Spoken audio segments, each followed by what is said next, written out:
I can't even get close to being the sworn and sincere enemy of lying pomposity, smugness, and groupthink that Tucker Carlson is. But I, Mel McGinnis, with this Sophie Scholl monologue, will think clearly, judge rightly, and reason soundly with respect to religion and politics.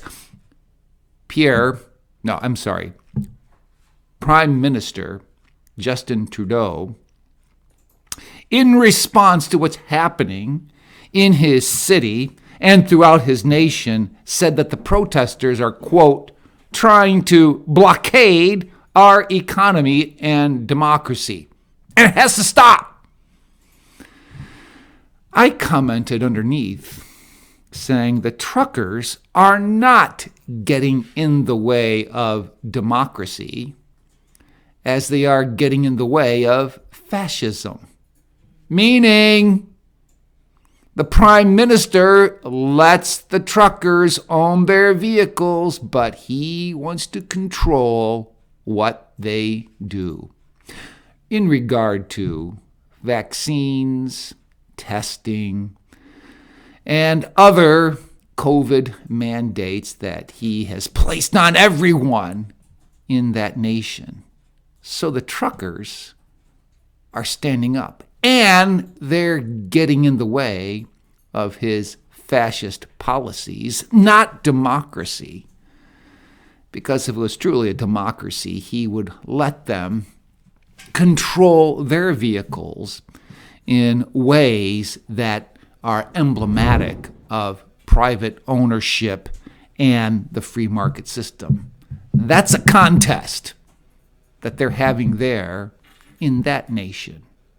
Well, what about our nation? We keep hearing, follow the science. I like those people who say, it isn't so much about following the science as it is follow the political science. And that's where we have differences of opinions, because I think there are those in government who would have us to believe that they follow the science when they're really making us follow the political science. And I'm appreciating people who are giving them the red flag on it, who are saying, no, it's not so much about the science as it is your political agenda, Dr. Fauci.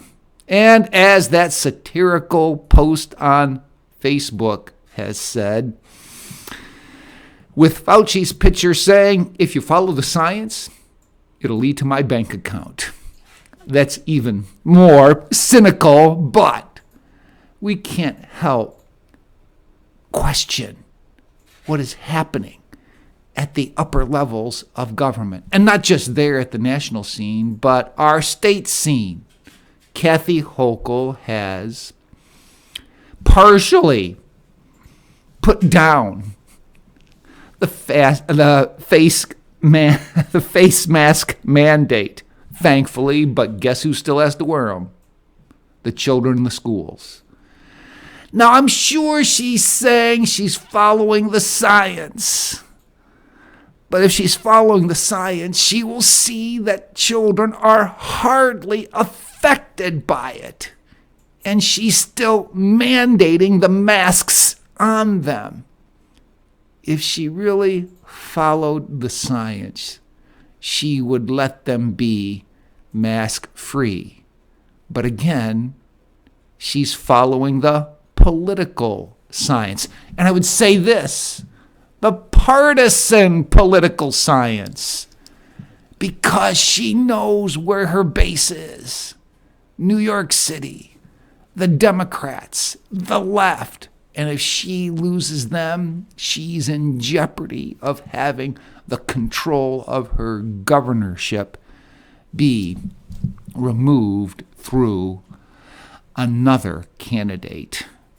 You see, political science is not always partisan political politics. Now, partisan political politics is always political science. But again, when you talk about political science, you're talking about morality, philosophy, freedom, control, power.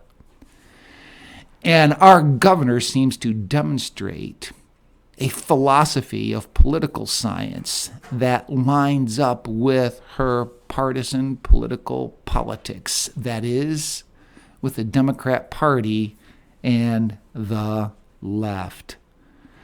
I couldn't help but notice somebody commenting, "Boy, here you take it down for the big box stores when a half mile away is Southwestern School and the kids are still required to wear their masks."